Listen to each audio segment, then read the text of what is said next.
Hi guys, I hope you're having a wonderful day. My name is Alejandro and the world's going to shit, so I thought, why not?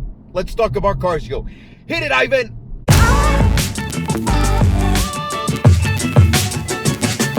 It's so nice to bring, let's talk about cars here right now in quarantine time. Just so you all know, I'm driving in my gated community. I'm going 20 miles an hour. I don't want to get into an accident. I don't want to go out there and make healthcare workers more, give them more of a problem to deal with. I'm not doing that. So I'm just driving around here for aesthetics and because I thought it would be nice to get the fuck out of our heads and think about like, oh, maybe everything is back to normal for a second. And since the world's going to shit, the first thing that I wanted to talk about, and the only thing really is, what car am I buying? And I think we gotta address the elephant in the room. A lot of people have been saying, why haven't you gotten a car? What the fuck is going on? This channel fucking sucks. Fuck you, you Mexican asshole. Your mom fucking is fat. Like, I understand all of that.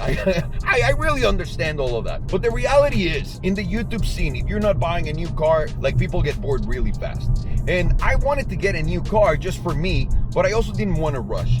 When my Senna burned down a year ago, or over a year ago, when it burned down for 4 months, I didn't want to buy anything because I always tell myself, don't make any fucking stupid decisions, Alejandro, when you're in a bad mindset. So once I got my mind back and I felt like, you know what, I got everything under control. I'm not mad anymore. I'm not angry. I don't feel like a victim. Let's go. Let's buy something. I looked at the market and I realized this fucking market is inflated as shit and we're about to have a correction. That's what I noticed about a year ago. And I said that correction is going to come probably around December or early next year. As it got closer, I realized, and I put the date to be March. That's what I figured was going to be the bottom of that market, which, again, it's completely different now with everything that's going on. I don't know if you've noticed, but no one saw this coming. What I did was I pulled out of the market. I sold all my cars. And my wife and I wanted to buy a house.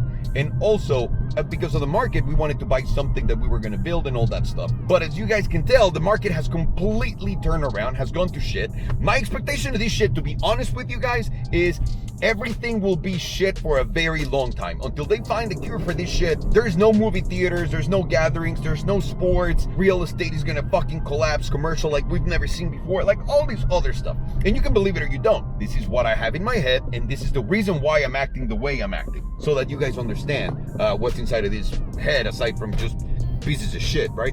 Because let's face it, there's not a lot going on. But in 2010, I saw what happened. I made all of my money in 2010. Really, that's when I exploded. All of the investments that I made during that downturn is what really made me my money. And it made me realize, my God, if I do this during these times, I'm going to make more money. And if I do that, blah, blah, blah. Economics 101, right? So going into, there's going to be an adjustment. I wanted to buy a car. And that's why the market's figured out right now. I also wanted to buy a house. We wanted to buy something. We're not sure now because obviously since the market's going to go down even further, we're probably going to have a chance at getting something nicer that we don't even have to remodel, and also a really nice car because it's just bound to happen. Also, everything in this video can go to shit because let's say that this is way worse than what I predicted and, all of my fucking businesses go belly up and then that's that. Alejandro is on the streets. But if everything goes well, I should be buying a new house. Wifey will be happy, and I'll buy an incredible fucking car. I'll be very happy, and I think you guys will be happy. And these are the cars that I'm looking at right now. Are you motherfuckers ready? Because this is exactly what I had in my mind when I was going into March. And now, thank God, I have some money saved, and hopefully things will play out the way I want it to play out. And I know a lot of people are saying, Alejandro, the world's collapsing. Why are you talking about cars that you want to purchase? Because I don't fucking care. Everybody knows. Let's just think about other shit right now for a second. For a fucking second. Wow, quarantine has really got me. Anyways, let's open with car number one. And car number one will be the Ferrari LaFerrari. And the reason why I am looking and eyeballing a LaFerrari is that is one of the greatest looking cars I've ever seen in my life. The V12 sounds amazing, but let's face it, when that car came out, it was $1.4 to $1.6 million sticker. Immediately it shot up in price and it went all the way to $4 million per car. There's a few people I know that bought a LaFerrari for $4 million. I checked numbers in the last auctions that we saw about 2 months ago. And in those months, I saw cars trading. The last LaFerrari I saw trading was traded for $1.9 million. So my guess that everything around March was going to be in the shit was right. And also a lot of car dealers stocked on cars. I don't know if you guys know this, but around early February and pretty much early March, all car dealers stocked their inventory, for the most part in the United States, with used cars because they were like, this is a great time to buy cars. We're buying them so cheap. So we were on the same page. Except we didn't know that this shit was gonna hit the way it did, right? And car sales right now in the world and in the US specifically, are 70% down. I mean, think about that. And in some places, 90% down. That is fucking wild to think about. So when I'm looking at the LaFerrari and thinking, oh, in March it's going to be 1.9 million, maybe that's the one that I'll give myself, like it'll be nice. I'm looking now at a number. I think the LaFerrari will go down to $1.5 million. That's my bold prediction on the LaFerrari. If a LaFerrari touches 1.5, you got a fucking customer right here, right now, baby. Let's do this. Another Ferrari that I have my eyes on is the TDF. I love the TDF. That F12 TDF is one of the sexiest, better sounding cars you'll ever see in your fucking life. Period. TDFs came out, they were $500,000 if you could get one from Ferrari, which again, it's impossible for regular human beings like ya boy. And also being Mexican's disgusting, so you guys would understand. At least that's what I'm told by everyone. So when it came out, it was $500,000 and it immediately jumped into $1.3 million. There was a few cars that traded for $1.3 million fucking dollars. A $500,000 car, which is insane. Good for Ferrari, beautiful car, one of my favorite ones, limited to 800 units. Again, for my bold prediction in March, the car was gonna be down around $700,000. The last auction car that we saw sell was a yellow car, which is not the best Ferrari color, but it's not the worst, for $660,000 with less than 1,000 miles on it. So the price was already getting there where I was like, all right, I'm willing to make a move. Now, my guess is it'll touch the $500,000 mark, no problem.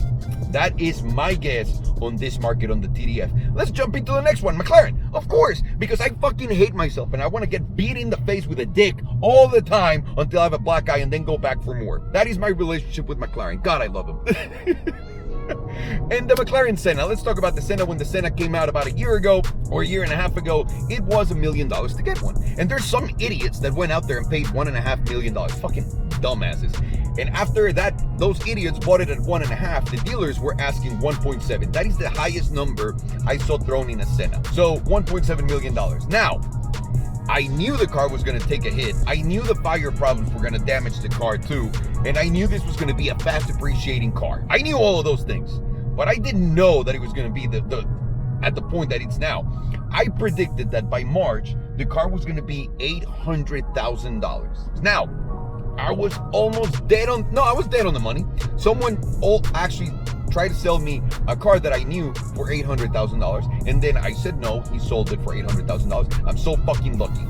I've seen a couple cars already trade for $750,000, give or take. I think the Senna now can touch the 600s and maybe even the 500s. That is fucking bananas. And I'm sorry, at that point, slap me with that dick again until I have another black eye. No problem. And from that McLaren, let's talk about the other one that I've always wanted. What about the P1? I've always loved and been obsessed with the P1. One of my favorite cars of all time. When they came out, they were $1.15 million. That's how much they were. Brand new, if you could get it from McLaren, which everybody could. I was able to, I just couldn't afford it at the time.